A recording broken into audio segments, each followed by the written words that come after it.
2025 is right around the corner, and I'm thinking about how I'm going to grow my business in 2025.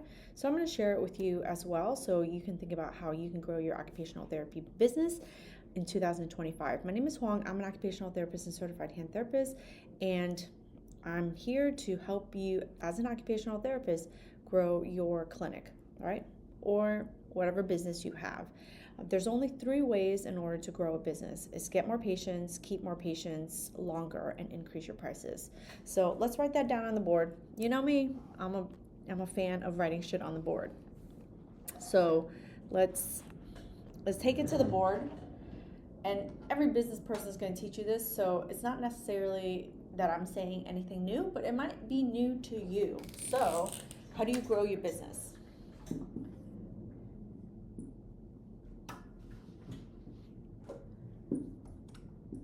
For growth, you have to get more patients. 2, you have to keep patients longer. And by this, I'm not saying don't do your job just so you can drag out their sessions. You want to do such a great job that basically they come back for more.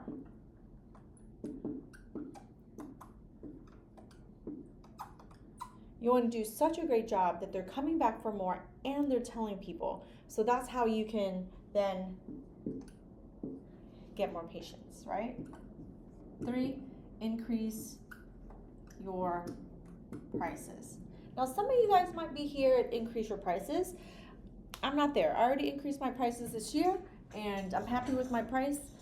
And we'll talk about that later. But these are 2 things that I'm going to be focusing on in terms of my business plans for 2025, and just play along, and you can think about what you want to do.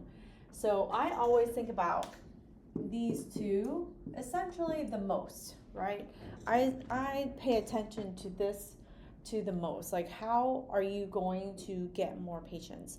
So in my business, in my therapy clinic business, I think about how I can improve my marketing, right? So get more patients, you have to market, right? So I'm thinking about how can I improve my marketing to talk more specifically to the kind of person that I'm looking to help, right? So to get more patients, I have to improve my marketing. So one of the things that's going to be really key for me this year is to go back through and look at all of my internal marketing, right? So marketing, I mean, you can break it up into internal and external marketing. So my goal in 2025 is to get more patients, to get more of the kind of patients that I really want to work with into my clinic, because there's just thousands of people who need help, and I want to help more of those people. So one of the things that I'm going to do is I'm going to look into my internal marketing and improve it. So what do I mean by internal marketing? Internal marketing is all of my ways that I contact my patients, all of the ways that I send emails. So I'm looking to improve some of my automated system and automated ways of doing it. So if you're just starting out, you might want to look into what internal marketing looks like for you and can be for you. I teach this inside of my OT Business Corner program, but I've also talked about it on my YouTube channel, and that has to do with getting a really good CRM. So CRMs is a customer relationship management tool, and it helps you to be able to contact your potential patients or even your current patients, but in an automated way. And so it's a really great way of, sharing your knowledge, sharing with people so that you can start to build trust. But just because you build it doesn't mean that you just leave it alone forever. Sometimes it requires some updates. So this is what I'm looking to do. I'm going to look into updating some of my internal systems so that I can communicate to my potential patients in a way that's more up to date, more sharing a lot more of what I know. So every year I learn so that I can share with them, and in that way it builds trust. So one of the things that I'm looking at doing for myself is the internal marketing.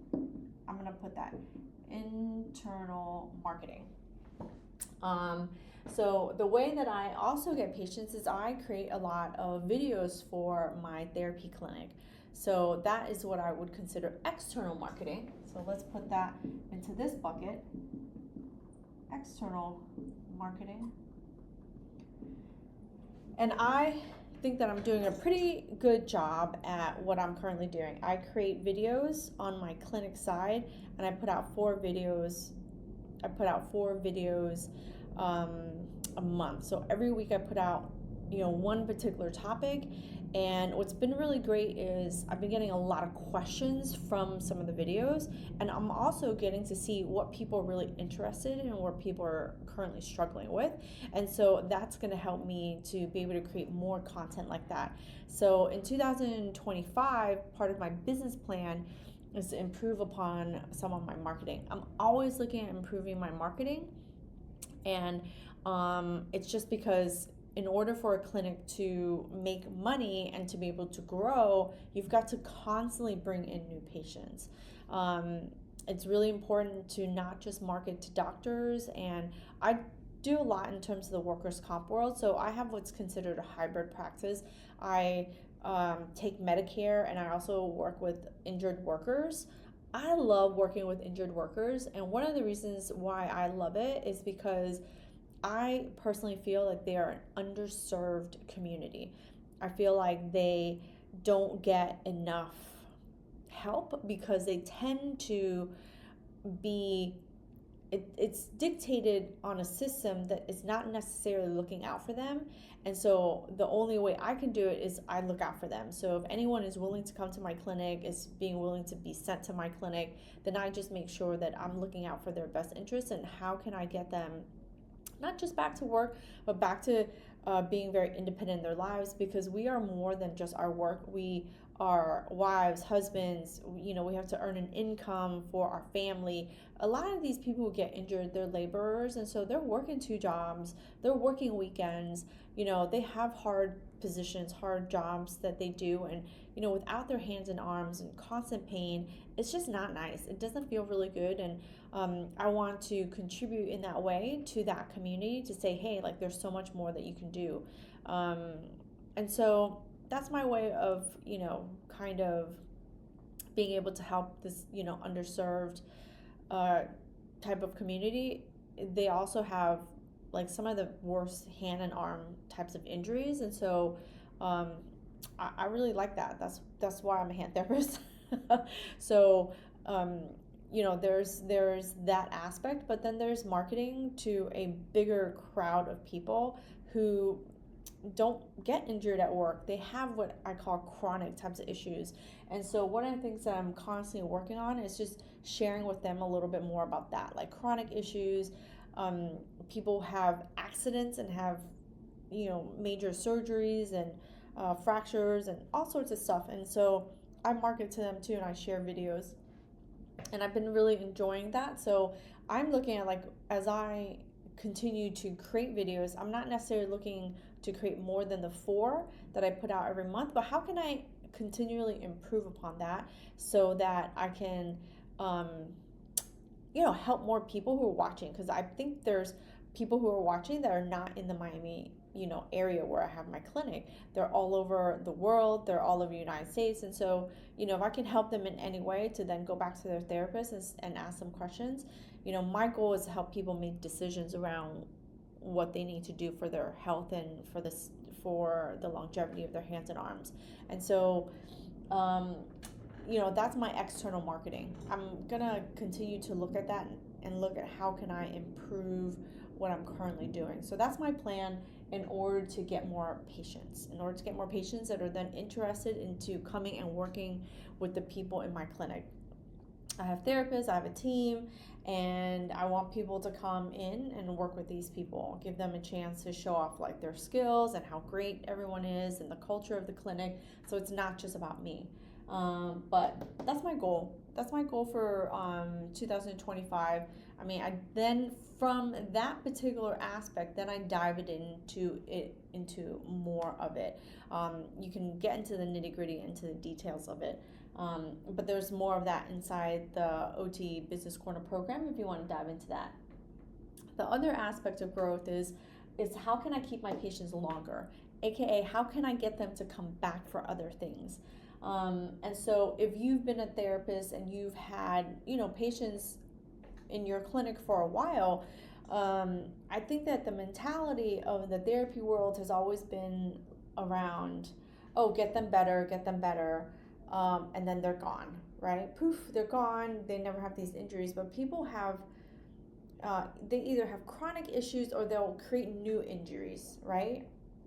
We live in our bodies. Like, how can we not? Like, if I had gone to that therapist for my left knee 18 years ago, if she had any kind of concept of how to keep me as a patient, because she was so great and she really helped me, and she didn't just discard me once I got better motion or my pain went down, she could have kept me as a lifetime patient, because I have fallen on my stupid knees a million times over. I had one knee surgery. Literally 18 years ago, I fell and injured my ACL, right? I know I'm a hand therapist, but knock on wood, my hands are good. But 18 years ago, I had an ACL reconstruction surgery. I went to several therapists to get their opinions. Everyone's like, just do surgery. You're young, just do surgery. But no one ever told me the consequences of surgery, because the consequence of surgery is that you have to freaking keep this shit up, right? Had I gone to a really great therapist who had a business mindset, she could have kept me as a patient for 18 years, because 7 years ago, I fell on my right knee and I dislocated my patella. The year after that, I fell on it again, twisted the same right knee, rehabbed the shit out of it, came back, fell on it. I'm sure I tore my ACL, and I decided after my surgery to my left knee that I wasn't going to do surgery to my right knee unless I could not live with it. And I have since been able to rehab the shit out of it. I have been able to learn more about it. Do I have to continuously work on it? Absolutely. Would I love to have someone help me? Absolutely. Because I don't want to do everything myself. I could have been with somebody like a million times over, and then I fell on it again because I went skiing, right? Dear Lord have mercy. Had this therapist thought about me, she could have kept me for the last 18 years as a customer. So I think about how I was not served, right, as a patient. And I think about how can I be of service to my patients now that I have the control, right? Now that I have the control to do that. So how can I keep my patients longer? My patients who come in potentially need help, right? And I've seen it time and time again. I've had my clinic for over 11 years. The thing is again, I'm an out-of-network facility, so I don't take insurance outside of injured workers. But one of the things that I've noticed is that people who've injured themselves at work, they will return back to me years later asking for my help. Fortunate or unfortunately, I don't take their insurance, their private insurance. They have to be willing to pay me to come access my services, right? But the people who come and they're paying for my services on the upfront, those people come back time and time again anytime they have a problem, right? So I had a patient come back to me a few months ago. He injured his hand 5 years ago. 5 years ago, and his doctor told him everyone was telling him he needed surgery, and one of his sports doctor knew me and was like, you know what, before you go have surgery, go talk to Wong, see if she can help you. He came, I helped him in 6 visits because that's all he needed. He didn't need more. I don't give people more than what they need, right? No more, no less. So he came in for 6 sessions. And 5 years later, he calls my office and say, hey, you helped me fix my hand problem or my wrist problem before, and you helped me avoid surgery. I've since injured my hand again, a different hand, but a different problem. A fridge slammed on his hand and he had a fracture. And so he went to the doctor. Doctor said, let's see if we can avoid surgery. Your fracture is right on the cusp of needing surgery or not needing surgery. Let's see if we can avoid it. So he was like, Huang, what do I need to do to avoid surgery? So I said, come in, let me position you in a certain way, let me make you a splint, and we'll keep it this way for X number of weeks, and then go back to the doctor, talk to him, get x-rays, but we can avoid surgery. It looks good to avoid surgery. Like your fracture looks like, if we position it and we let a certain amount of healing happen, we can avoid the surgery. So yeah, he came for, I think, 10 or 12 visits this time because he had a fracture, and, it took a little bit longer. Boom, done. But keep your patients longer, meaning have them come back to you. So there is a cost to attracting new patients. To get new patients, you have to spend time, right? My time making these videos, my time writing these emails, writing these books, writing these blogs, writing these guides. It's very time consuming. So get more patients and then keep them because you put in a lot of time. I run ads for my clinic. I do Google ads, I do Bing ads, I do Facebook ads. Like, I do ads. Like, it takes money to make money for the most part, right? And so if I'm spending X amount of money, right, on acquiring a new patient, wouldn't you want to keep them longer? I want them to keep coming back for other problems. And so that is going to be my number one plan. That's Huang's number one plan for her clinic in 2025, right? I have a really great system of getting more patients. I create a lot of content. What I want to do is I want to continue to serve the people that have served in the past, and I want to provide more information to them in a way that's going to help them make decisions like, hey, why don't I take care of this early so I don't have to be at risk for surgery? What if I take care of this early so I don't have to be at risk for getting an injection that I don't want anyway, right? Injection is medication. There's nothing wrong with injections. There's nothing wrong with surgeries. There's time and place for everything. But there's, certain things that just don't help. I have a bilateral thumb patient who had an injection, and it didn't help her because the problem wasn't the trigger thumb. So, if I think about how I wanted to be served as like a patient back then, I want to be that, I want my clinic to be that trusted therapy clinic where people go to for the advice, for the clarity, for the certainty of like, should I continue with therapy?